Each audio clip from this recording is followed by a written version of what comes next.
Fala pessoal, bem-vindo ao Linha de Chegada, podcast do Instituto Olimpo. Meu nome é Danilo Claro. Eu sou o Edu. E eu, a Luíse Lima. Estamos aqui com a nossa convidada especial hoje, a Luíse Lima, que além de médica, médica do esporte, pediatra, atleta, e não é qualquer atleta, atleta da seleção brasileira, minha esposa também, mas vamos manter o profissionalismo, senão o Leandro vai ficar bravo. Mas hoje a gente vai falar um pouco sobre carreira, sobre essa fase também de atleta, né? Fala um pouquinho sobre você, a sua formação, para a gente chegar no ponto que a gente quer depois como atleta. Certo. Eu me formei em medicina faz um bom tempo, não vou fazer as contas aqui, porque eu sou ruim de conta, mas deve fazer aí próximo de 10 anos. E durante o período da faculdade, eu percebi que eu queria trabalhar principalmente com a prevenção, que essa parte de pensar antes do adoecer me chamava mais atenção do que só ficar tratando doença. Então eu fui buscar uma especialidade que eu pudesse atuar nessa área. E na época não tive muito contato ali com a medicina esportiva, não sabia muito que era uma área ali que eu poderia seguir, porque na minha faculdade eu não tinha essa especialidade, apesar de já estar ali em contato com atletismo. E uma área que me chamava bastante atenção nesse cuidado era a pediatria, porque nela eu poderia, cuidar da criança desde o nascimento até a adolescência e focar principalmente nessa prevenção. E na teoria era muito isso mesmo que a pediatria traz ali pra gente durante a residência. Eu continuei bem focada em trabalhar nessa parte de puericultura. Mas aí quando a gente cai ali na vida real, na prática, é bem difícil a gente conseguir trabalhar com isso na pediatria, porque as pessoas, seja no particular, no público, elas procuram muito o médico principalmente para tratar doenças, né. Então, assim, de 20 crianças que eu atendia, se uma eu conseguia trabalhar isso mesmo pegando, né, pacientes, principalmente da rede privada, eu já fazia a consulta de puericultura pré-natal, ou seja, já pegava, gestante no final da gestação ali para poder trabalhar essa questão, mas sempre muito difícil. Isso acabou me frustrando um pouco e me fazendo pensar, como que eu poderia ficar mais feliz ali nessa área da medicina e fazer o que eu realmente sentia que era o meu propósito dentro dessa área. E concomitantemente eu estava ali também, né, sempre treinando como atleta, continuei desde a faculdade os treinos de atletismo, e essa era uma parte muito importante da minha vida. Uma parte que eu não sabia que eu poderia, vamos dizer assim, levar tão a sério. Eu achava que fazendo medicina era quase que impossível me tornar profissional, mas eu sempre me dediquei ao máximo, hã, porque é algo que acho que é intrínseco a mim também, mesmo sem ter exatamente essa finalidade, eu gosto de tentar me dedicar ao máximo ao que eu me proponho a fazer, né. E,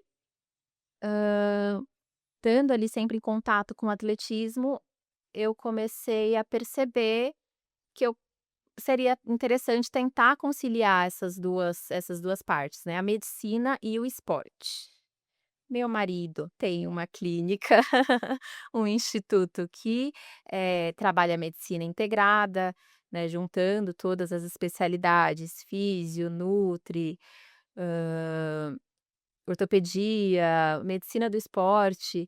E tendo mais contato com isso, eu pensei: "Poxa, mas é exatamente isso, né, que a medicina esportiva trabalha". Esse foco na prevenção, né, não só no tratamento, na doença, né, a gente atua antes disso acontecer. E eu fui percebendo também que o público que procura a medicina esportiva, geralmente é um público que, se não está nessa fase, está procurando entrar nessa fase de se preocupar com a saúde, né. E aí que me acendeu essa luzinha, e eu fui procurar, né, voltar a estudar aí para fazer. a pós-graduação de medicina esportiva e acho que me achei, assim, continuo gostando muito da pediatria, mas poder conciliar essas 2 paixões, assim, acho que foi uma descoberta. Poxa, que bom. Acho que talvez a melhor apresentação que a gente teve até agora. Não, já valeu o episódio, Já, a gente já pode. Não, mas e ótimo você ter dado tantos detalhes, Lu, porque assim, a ideia que a gente tem hoje com o podcast é justamente trazer informações para a galera que está lá de fora, associada a essa parte de corrida até então. Só que ao mesmo tempo a gente percebe que muitos desses corredores, que são amadores, eles têm uma vida profissional por fora, né? E muitos deles vêm dessa parte da medicina. Tem muitos médicos que acabam passando com a gente e que acabam consumindo esse tipo de conteúdo. Então, dentro de tudo que você falou, hoje, Lu, conseguindo até separar um pouquinho, hoje você atua tanto como pediatra como médica do esporte. Isso aí. E hoje, a parte da mudança da pediatria, focando um pouco mais na medicina do esporte, você consegue associar o que você aprendeu na medicina do esporte na pediatria? Foi uma coisa que se somou para uma especialidade que você já tinha antes? Sim, com certeza. Primeiro que a medicina esportiva ela exige um conhecimento grande da parte clínica, né, e a pediatria, tanto como a clínica médica, acho que são as especialidades que mais dão essa base, né, porque na pediatria a gente trata, né, ali os bebezinhos, cuida das crianças pequenas, mas a gente cuida até 18 anos, então é quase também como cuidar de um adulto. Hã, e toda, essa riqueza que a gente tem na medicina esportiva, né, de foco na prevenção, no esporte, isso agrega muito à saúde, né. Se a gente consegue trabalhar isso desde a infância, é um ganho gigantesco, a gente consegue evitar diversos problemas de saúde a partir disso. Então eu continuo ali na pediatria tentando plantar a sementinha com mais conhecimento agora que eu adquiri na medicina esportiva. Legal. Continua sendo difícil, porque acho que as pessoas estão começando a mudar um pouco a mentalidade, né, mas, se a gente for falar, assim, porcentagem, ainda é uma porcentagem pequena que pensa lá no futuro desde cedo, né, mas a gente vai tentando plantar essa semente. Entendi, legal. Ótimo. E Lu, é, é muito comum, né, hoje, né, qualquer lugar, acho que não só no Brasil, fora também, o atleta, ele começar a carreira desde pequeno, né, fazer até categoria de base, né, independente ali do esporte, construir a carreira dentro do esporte como atleta e depois fazer a transição muitas vezes para uma área profissional, né, e às vezes vira professor, né, escolhe alguma profissão, né, continua às vezes trabalhando dentro do esporte e tudo mais. E você tá sendo ao contrário um pouco, né, não é que você tá largando a medicina, mas você construiu primeiro a sua vida acadêmica, né, estudou a vida acadêmica, e e aí, nos últimos anos, você vem construindo a sua carreira como atleta mesmo, e até chegar ao ponto de chegar na seleção brasileira de corrida em trilha e montanha. Fala um pouco quando que surgiu esse sonho, assim, quando que você falou: "Poxa, eu quero ser atleta e quero ser atleta de alto rendimento e vou atrás desse sonho, custe o que custar e vamos embora". Quando que surgiu essa luz dentro de você, assim, esse sonho? Conta para o pessoal. Certo, vamos lá. Na minha infância não tinha muito contato com o esporte, era outra realidade, prioridade eram outras, né, enfim. A realidade da minha família foi mudando ao longo do tempo e quando eu tive contato com a medicina, né, na medicina é muito forte essa questão da gente escolher ali um esporte para fazer durante o período acadêmico. Eu conheci o atletismo já logo ali no primeiro ano e achei muito legal. E além de achar legal, também percebi que eu tinha um talento, né, para o esporte. E fui me apaixonando cada vez mais ali pelo atletismo, a ponto de chegar a pensar assim, ali no meio da faculdade, se eu realmente estava no caminho certo escolhendo a medicina pelo tanto que eu estava apaixonada pelo atletismo, por ser atleta, né. Que ali no caso era atleta amadora e tal, mas que era uma coisa assim que que me motivava para todo o resto, sabe. Hã, mas ali no período, as poucas vezes que eu tentei exteriorizar isso para alguém, era quase que assim, aí não é possível, né, ela não deve estar falando sério um negócio desse, né. Então assim, até esse fato das pessoas acharem que era brincadeira ou que não é possível, né, que ela esteja cogitando um negócio desse, acho que foi me levando a pensar: "Não, realmente besteira, né, tanto esforço, não só meu, como da minha família, para eu chegar nesse lugar que eu tô hoje, para eu jogar isso fora, né, por uma oportunidade que eu nem sei se eu vou ter", porque já era velha também, né, vamos dizer assim, para o atletismo. No atletismo, né, geralmente a gente começa já pequeno e vai se fazendo uma carreira esportiva ali ao longo, né, da vida adulta, mas tendo já esse contato desde a infância, né, não foi o meu caso, já tive esse contato na vida adulta. E acabei deixando isso meio de lado, mas sempre treinando, né, mas lá no fundinho tinha esse gostinho de: "Poxa, como eu queria ser atleta", né. Mas fui conciliando ali, treinando, cheguei a me federar na época da faculdade, no final ali quando a gente entra na parte do internato já ficou um pouco mais difícil conciliar, treinava, mas não o quanto a federação, né, me exigia ali de treino, então acabei precisando largar um pouquinho, mas seguindo os treinamentos e, me formei, continuei seguindo esse sonho ali na medicina.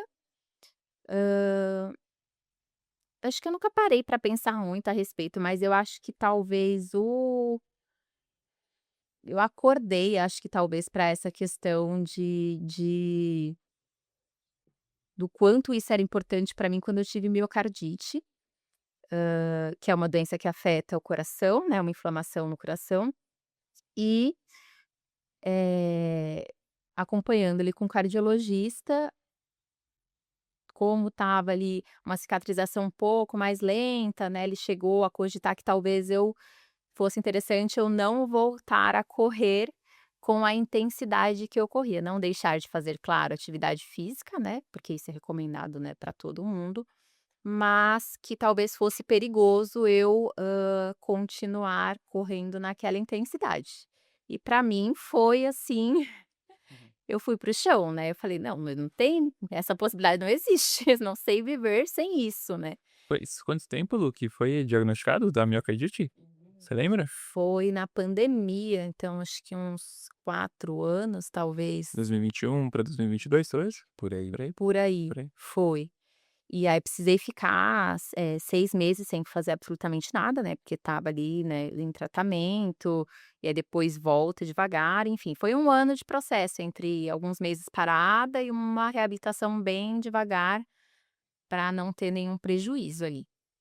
E isso me assustou demais, né, eu pensei, que talvez eu não pudesse voltar a fazer o que eu tanto amava, do jeito que eu gosto de fazer, porque a satisfação para mim em chegar ao meu limite é muito maior do que, de vez em quando eu faço ou fazer mais ou menos, então, não teria a mesma graça para mim se eu não pudesse fazer do jeito que eu faço. Mas graças a Deus deu tudo certo. Não fiquei com nenhuma sequela que me impeça, né, de estar no alto rendimento. E aí quando, eu, vamos dizer assim, fui liberada, eu falei: "Não, meu filho, agora ninguém me segura. Agora eu vou treinar e vai ser foco nisso", né, claro, trabalhando, porque a gente precisa também, né, se manter.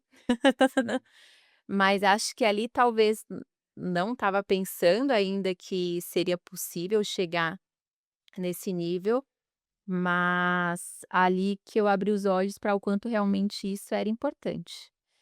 E continuei treinando, entrei de novo para a Federação de Santana de Parnaíba, a gente descobriu até um pouquinho antes da pandemia, né, amor, a corrida de trilha e Montanha. montanha. Foi ali em 2018 para 19, É, né. só que aí veio a pandemia, veio essa questão da miocardite, a gente deu uma parada, mas quando, passou, né, esse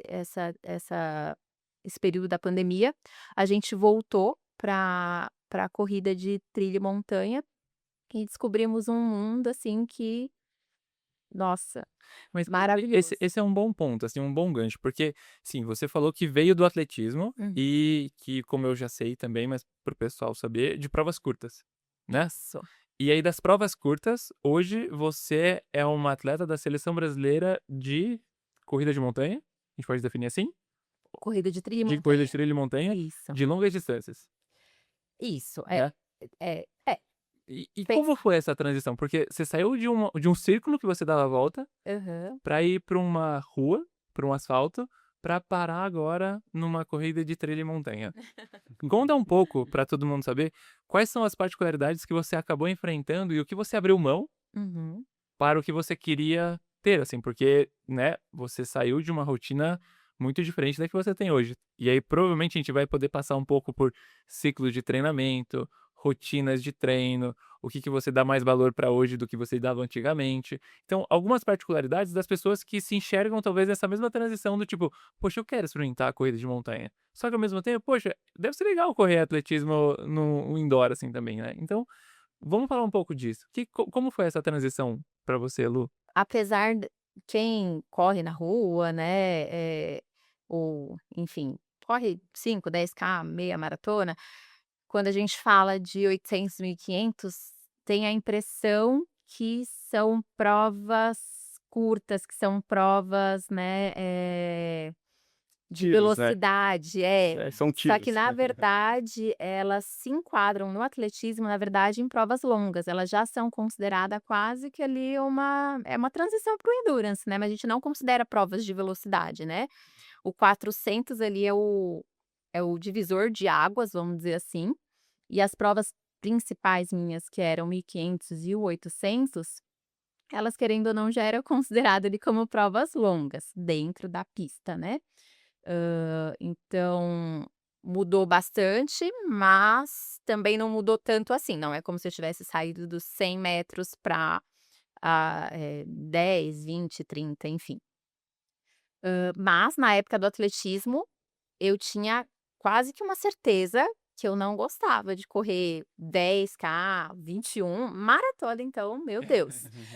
Não, e eu tenho certeza que hoje, quando o atleta vê na planilha dele de treino um tiro de 400, ele acha gostoso. Mas um tiro de 1 quilômetro, de 1 milha, ele fala assim, ah, não, isso aí E não é não é tiro. tiro, né? Isso aí não é pra fazer força. Então é realmente uma diferença muito grande, né? De um tiro mais curto para um tiro de uma distância que não parece ser tão diferente, de 400 para 800, mas é totalmente diferente. Exatamente, aí quando você tá competindo é sangue na boca até você chegar, né, então, tem uma exigência aeróbica ali no 1.500 bem grande.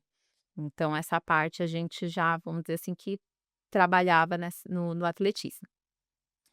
Então quando eu estava aí na pista, né, e aí falei: "Bom, pela rotina, trabalho, enfim, talvez vai acabar sendo mais prático eu correr na ruas do que eu fazer as provas de pista e treinar em pista pela própria rotina". Falei: "Caramba, mas eu acho que eu não gosto, meu, dessas distâncias longas, e agora, né?". Só que aí conheci a corrida de trilha e montanha, e aí eu falei: "Não, dá pra gostar sim, dá pra gostar". Você Dá lembra pra gostar qual porque foi a não é a sua primeira mesma coisa. experiência na corrida de trilha e montanha? Acho que foi a Rock Mountain em Campos do Jordão. Campos do Isso Jordão, acho mesmo. que você lembra da distância da altimetria? 12, né, era Eu 12 acho que era mais curta ainda, se eu não me engano. Eu acho que era uma prova de 8 que a gente pegou para estrear e era a primeira etapa da Rock Mountain Games em Campos do Jordão em 2019. Aham. E aí ela pegou pódio. A primeira já conseguiu pegar fogo. Foi. Ah, E aí ela já pegou pódio. isso em 2018, 2019? 2019, se eu não me 19, engano. Acho que foi Nossa. um ano antes da pandemia que quando a gente falou, poxa, Nossa, e olhar pra 2019 pra hoje, a corrida de montanha, ela não, mudou muito, né? Mudou muito, muito, muito. muita. Mas, assim, foi outro mundo que eu descobri, aí falei: "Nossa, é uma delícia correr, né, um pouco mais ali do que as provas que eu vinha fazendo". Aqui na rua aquela mesmice pra mim não me motivava tanto, Sim. mas na corrida em trilha e montanha já me motivou tanto de chegar ao ponto de eu correr 55 quilômetros, que para mim era algo inimaginável. A Lu tem uma curiosidade, eu não sei se ela ia falar, mas a Lu, ela nunca correu uma maratona oficial, mas ela já correu uma ultramaratona de Eu não gosto de montanha. regras, eu gosto de quebrar as regras. Uma vez a gente estava treinando e aí o treino acabava em 40K. Era 40K a nossa rodagem do sábado. E aí ela falou, não, vamos fazer 42 porque eu nunca fiz uma maratona. Aí a gente fez Acabou fazendo 42. 42 num treino. A primeira No treino. maratona dela foi na Serra do Mar, Mas que fique claro que você estava treinando para uma outra maratona. para uma outra maratona. Exatamente. Super bem preparada. Exato. Tava... Sob orientação de um treinador. Sei, né? sei. Exatamente. Mas aquele dia ela fez 2 a mais para completar a primeira maratona dela. Exatamente, para não falar que eu não fiz 42 antes de fazer 50, 55. Muito bom. Mas, Lu, e essa questão da exigência do corpo? Porque você saiu de um esporte de muita intensidade, mas numa distância mais curta, e você acaba percorrendo hoje um volume maior, que também exige uma intensidade proporcional àquilo lá, né? Como que você sentiu essa mudança do corpo? Porque questões de treinamento, questões de força, você sentiu que essa transição... Você percebeu algumas deficiências que você tinha que trabalhar e que fizeram muito sentido, e coisas que você ainda tem trabalhado? Coisas que você vê que precisa melhorar?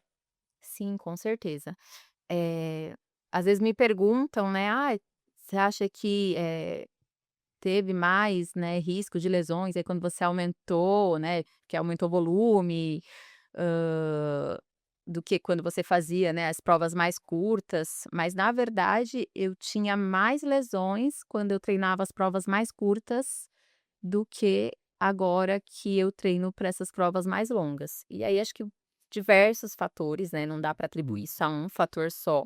Sim, não dá pra exigir só que é o tipo... Não é só a distância. Não é só a distância, né, mas para as pessoas entenderem que às vezes as pessoas acham que, né, "Ah, eu vou correr só curtinho, fazer, né, ou velocidade ou só 5K e tô livre, né, de Uhum. qualquer tipo de lesão". Não, mas para você fazer provas com intensidade exige uma carga muito grande também, que não é tanto de volume, mas a intensidade pode machucar bastante também. E aí que vai entrando os fatores que acho que corroboraram para hoje eu ter muito menos, dores de lesões, do que o que eu tinha antigamente, né.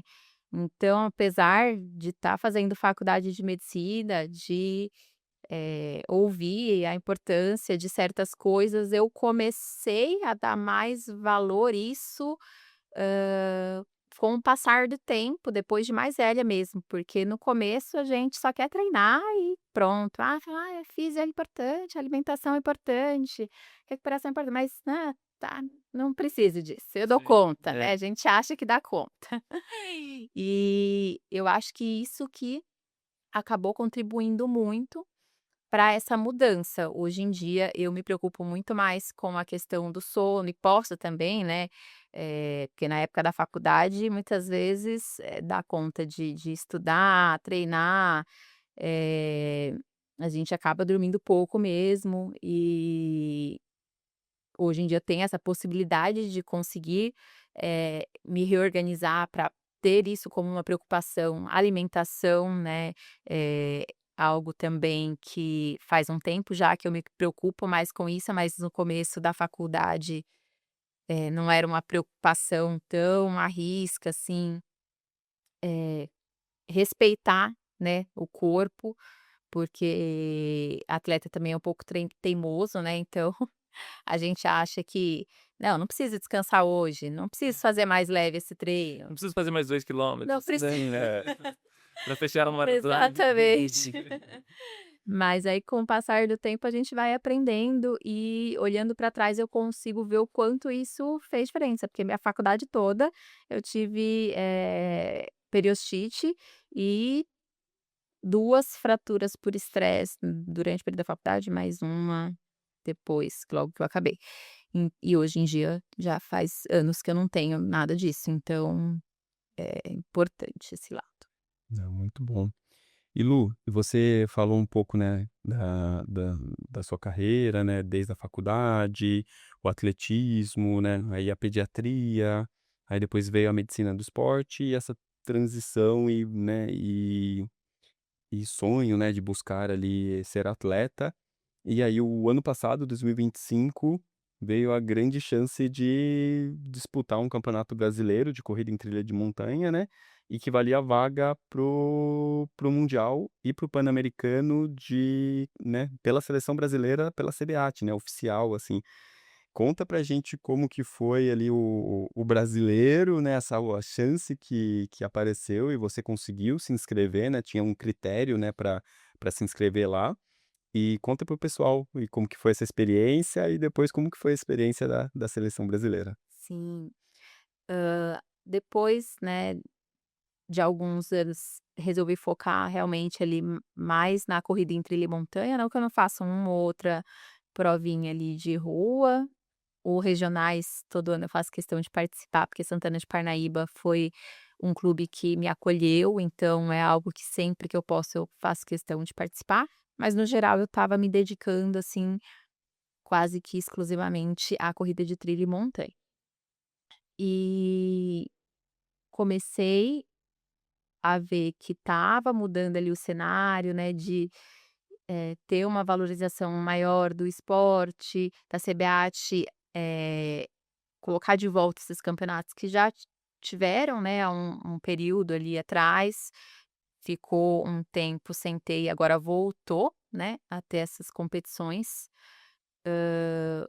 Primeiro conto do primeiro campeonato? Não. Conta. Agora conta. Pode contar, o Leandro qualquer coisa ele faz a função depois. Porque teve uma Conta. frustração antes, não é pra chegar Sim. já com, assim, como se fosse fácil, né, Teve não é assim 2024 também. antes de 25, né? Pô, tem 2024 antes de 2025. E aí lá vou eu, né, poxa, esse sonho aí Vai pode para ser o, que né? Minas Gerais. exatamente. Esse sonho aí de ser atleta, de talvez, né, ir ali para o nível nacional, internacional, talvez esteja ao meu alcance, vamos tentar, né, vai ter o Campeonato Brasileiro 2024, Caparaó, para poder participar, né, tem o ranqueamento ITRA, que é uma pontuação que você vai tendo conforme algumas provas, hã, você vai somando pontos ali, fazendo uma média, e a minha nota de ITRA passava, né, para poder participar do campeonato, e eu lá toda animada, treinando, vou lá, em busca do meu sonho, e, cheguei lá na competição, o Danilo não pôde ir comigo, que é um apoio muito grande, que me ajuda demais nas competições, assim. A parte emocional fica bem mais tranquila quando ele tá junto. E Tava com nessa dengue, tava com competição, dengue. ele não pôde ir. Então lá vou eu, peguei avião até Espírito Santo, aí depois peguei carro, tá, vamos lá, cheguei, Caparaó é longe, hein, gente, o negócio é longe, né, não lembro quantas horas eu dirigi, mas cheguei, beleza. Aí fui fazer a prova Classic, que eram 14 quilômetros, não me recordo a altimetria, mas acho que em torno de uns 700 ali de altimetria. E adotei uma estratégia de tentar fazer uma prova um pouco mais progressiva, claro que a gente nunca começa, né, devagar, mas, de fazer a parte final ali um pouco mais intensa.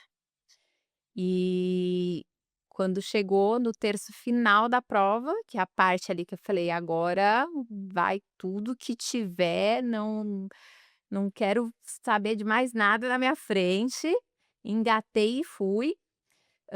Só que teve também uma questão que o GPX, que é como se fosse um mapa offline de GPS, né, que a gente pode seguir, para ser mais um reforço ali para o percurso, né, para o caminho, ele não tinha entrado no meu relógio. Mas tem a marcação lá na prova, né, então teoricamente tudo bem, tanto que muita gente nem tem essa função no relógio e segue pela marcação. O GPX não tinha entrado. E aí quando eu engatei lá, né, foco, vou tentar alcançar as meninas que estão na minha frente ali para eu conseguir essa vaga.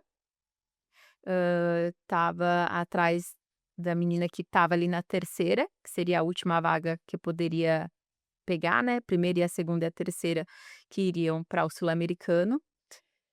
Eh, Comecei a correr, correr, correr, correr, e vendo que ela estava próxima, mas falei: "Gente, mas caramba, ela deve ter forçado bastante também", porque eu não tô vendo mais a menina, né.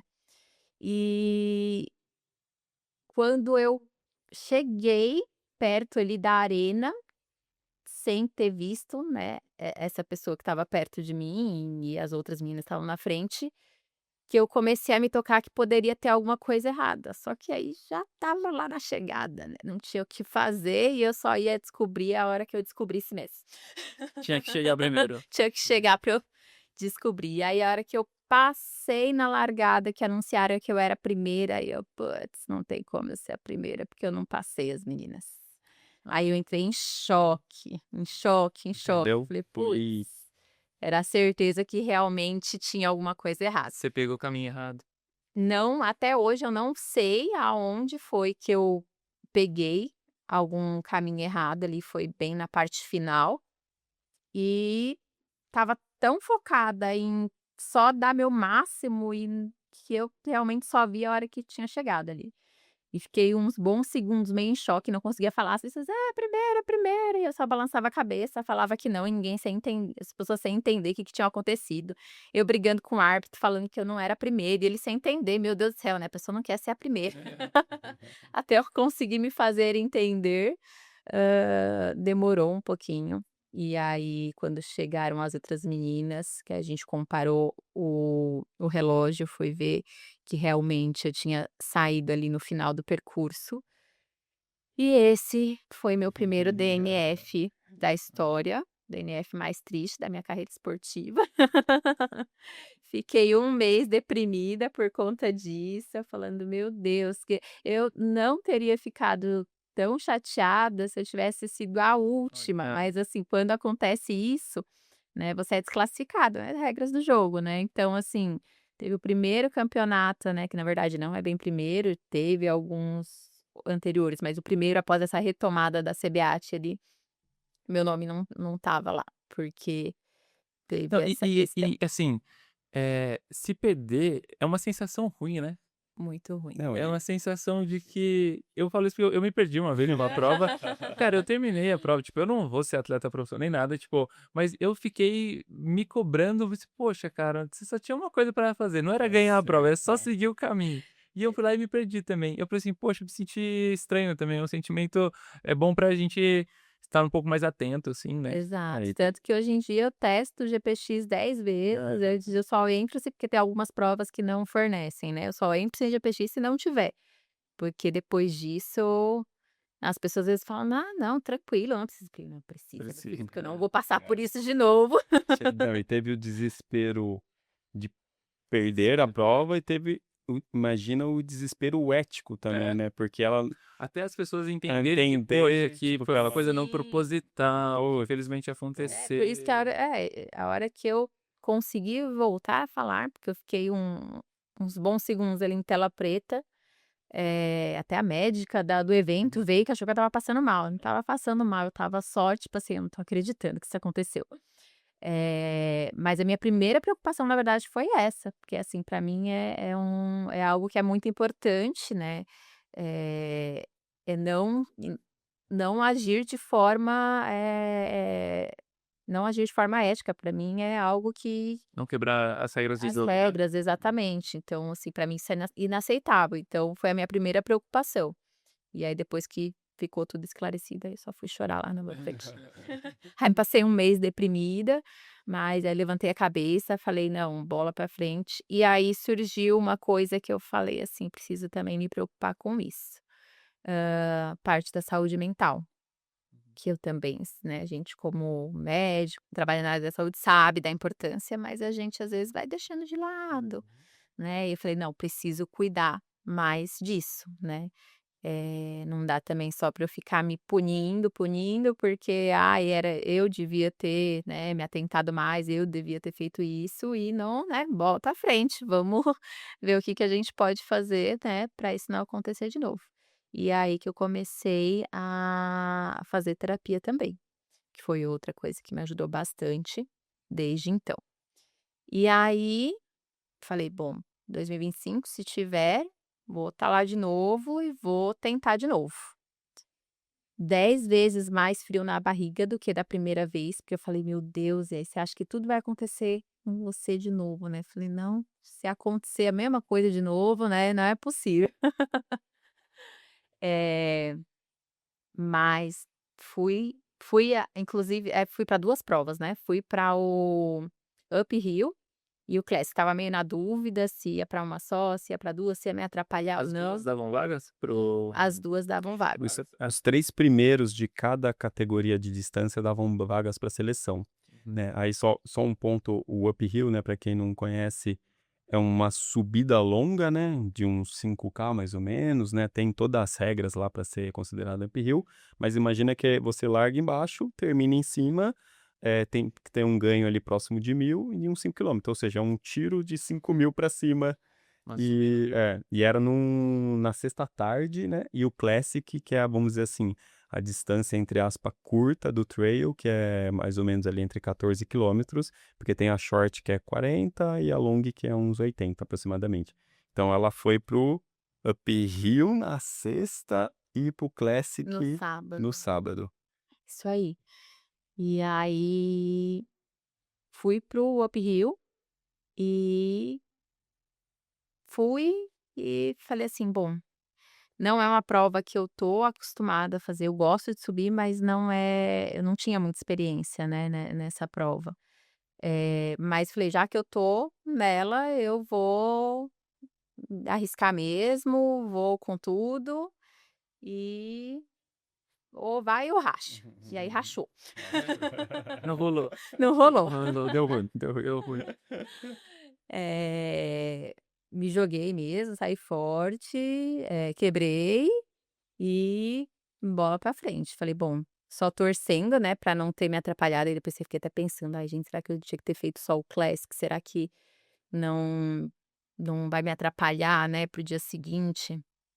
E aí estava até bem nervosa com isso, né, aí eu e o Dan resolvemos sair pra dar uma volta, passear, fomos pra um centrinho lá, ouvir um pouco de música, aí eu consegui dar uma relaxada e distrair um pouco. Falei: "Quer saber? Não vai, agora, né, já foi, vamos focar na próxima prova que a gente tem aí, que é o Classic".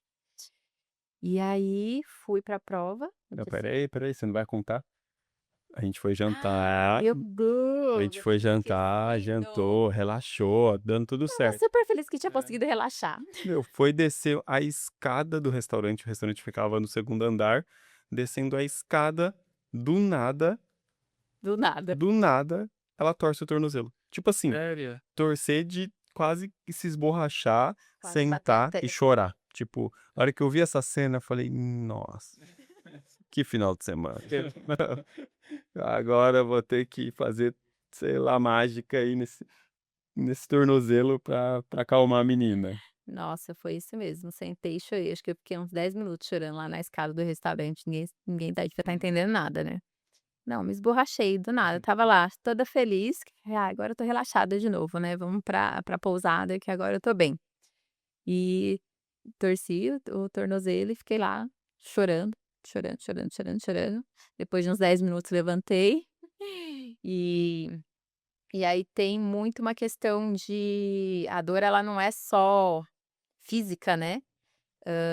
Então o tornozelo estava inchado, estava realmente ali tinha dado uma machucada, mas, a dor psicológica para mim ela é tão importante quanto a dor física, né, assim, é incrível como isso afeta, né. Então, imagina, eu na noite anterior do campeonato brasileiro ali, da prova Classic, né, a primeira já não tinha ido, acho que foi a pior dor que eu senti na minha vida. E assim, nem foi uma lesão grave de tornozelo, mas foi como se eu tivesse fraturado, porque a dor foi assim, mas é isso, porque foi um misto, né. Era uma dor que não era só física, era uma dor de tipo: "Meu Deus, será que eu vou perder essa oportunidade de novo, né?". E aí chegamos, conversei com o Dan, liguei pra psicóloga. Hum. Falei: "Não, já tô aqui, vai desse jeito mesmo". Fiz gelo, Dan me ajudou lá, a gente acho que fez, Mas eh, para outra página? fez É, fez esparadrapagem. uma bandagem, amarrou esse tornozelo. Foi, eu falei: "Não, vai assim, já tô aqui, agora é isso, vamos pro jogo, né". E chegou lá no dia, já acho que até ajudou, talvez, essa questão, talvez eu estivesse até mais nervosa, fui meio assim: "Ah, tá bom, Meio né". desencanado, Meio né? desencanada, vamos que é o que tem, né, tô desse jeito aqui, vai assim mesmo, já tô aqui, vamos. Fui no Classic meio desencanada, mas falei: "Não, já tô aqui, vou dar meu 100%", e deu bom, deu certo, deu uma terceira colocação, eh, foi assim algo que eu demorei, né, para acreditar enquanto não saiu o regulamento, saiu lá direitinho o meu nome, eu falei: "Gente, não é possível que eu vou viver esse sonho, né, de poder representar a seleção brasileira, eh, em nível internacional", né, ia ter aí o mundial e o pan-americano no ano de 2025. E quando saiu o meu nomezinho lá, que estava realmente oficial, Luíse, terceira colocada, convocada para mundial e pan-americano, nossa, parecia que eu estava no céu. Não caía a ficha, né? Não caía a ficha. Eu lembro que ela falava assim: "Ai, será que é verdade? Será?" Ela achava que ainda ia acontecer alguma coisa que ela não ia ser classificada ou chamada, mas aí no final deu tudo certo, né? Sim, e foi realmente um sonho, assim, né, acho que o mais importante é a gente realmente não desacreditar que é possível só porque é difícil, só porque a chance é pequena. Às vezes a gente pode ser surpreendido e esses sonhos virarem realidade. Não, com certeza. Acho que essa é uma baita história, né, que me motiva. E eu sempre, né, falo para você, para as pessoas, acho que trazer você aqui também para falar isso, essa essa questão de ir buscar o sonho, que você tinha até vergonha de falar desse sonho, né? Eu acho que a gente não tem que ter vergonha, tem que falar mesmo e tem que ir atrás.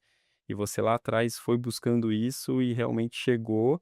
E eu te conhecendo, eu sei que ainda você não está satisfeita, lógico, realizou alguns sonhos, mas sei que você tem muito mais sonhos. E eu estava lá com você depois, né, no Mundial e no Pan-Americano, que você representou a seleção. Mas eu acho que para a gente deixar o público, né, curioso, né, como que foi, né, o mundial que foi na Espanha, né, em Isso. Canfrán, e o Pan-Americano que foi na Colômbia. Acho que vale muito a pena a gente ter, você contar depois para o público como que foi toda a experiência do mundial e do Pan-Americano, que foi, já vou dar um spoiler aqui, né, pra parte 2 desse episódio, que ela se frustrou muito e o outro ela ficou mais satisfeita. Então, mas aí ela vai contar toda a experiência, como foi. Eu acho que vai ser muito bacana, o pessoal vai se divertir muito aí com a médica atleta da seleção brasileira, que é gente como a gente, que se frustra, que faz coisa errada também, né? Então acho que é importante isso, né, Du? Sim, com certeza. Eu acho que é agradecer a Lu por ter vindo e ter inicialmente dividido a história dela, tanto como médica e como atleta. Hum. Eu acho que serve como muita inspiração para muita gente, independente de ser atleta profissional ou não, as pessoas que não necessariamente você só se inspira com uma história dessa para alcançar um nível de performance de alto rendimento. Eu acho que é muito pegar a real questão disso, de buscar um sonho que para a Luz era ir para a seleção e ela conseguiu. Para você pode ser correr uns 10 quilômetros abaixo de um determinado pace, sabe? Ou você continuar correndo independente da sua velocidade. Então eu acho que a gente hoje tem que se apegar muito mais na motivação de um sonho do que necessariamente da questão da performance, né? A gente sabe o quanto poucas pessoas vão conseguir chegar na seleção. E pra gente não se Uhum. frustrar, a gente tem que entender, cara, que, assim, a Luísa, ela escreveu pra gente, ela abriu mão de muita coisa pra fazer isso, né. Então e nem todo mundo tá disposto a fazer isso, né, Uhum. porque tem outras prioridades e é isso, cada um é cada um. Mas eu acho que já fica o convite, a gente já tem que marcar uma data pra gente poder explorar mais essa parte internacional agora, né. Uhum. Mas agradecer e, poxa, parabenizar mais uma vez por tudo que você conquistou até hoje e que venha muito mais conquistas aí pra todo mundo. Eu que agradeço vocês pelo convite, pelo espaço para falar aqui, pode me chamar que eu Uhum. volto. Passa um recado aí pro público, estilo Xuxa aí, inspiradora. Nossa, responsa. Mas acho que o Du resumiu bem, né. Acho que o sonho de cada um vai ser diferente, cada um vai ter o seu, e O mais importante é não viver o sonho do outro, né? Viva o seu sonho, por mais ridículo que pareça, né? E não quer contar para ninguém também, não conte, mas viva esse sonho, tá? Não deixe de viver ele por achar que a sociedade não vai entender, seus amigos não vão entender, família não vão entender, né? A vida passa rápido e aí quando você perceber, você já vai ter deixado de lado algo que você julgava importante pelo que os outros poderiam achar. Então, viva o seu sonho. Isso aí, muito bonito. Então, gente, se você gostou desse episódio, curta, dê seu like, compartilhe e fique aguardando aí a parte 2 dessa conversa, que vai ser em breve aí, a gente vai lançar a parte 2, Luíse na Europa. E é isso aí, valeu. Valeu, Leandro. Valeu, Aquele pessoal. abraço. Até a Até próxima. mais. Tchau, tchau.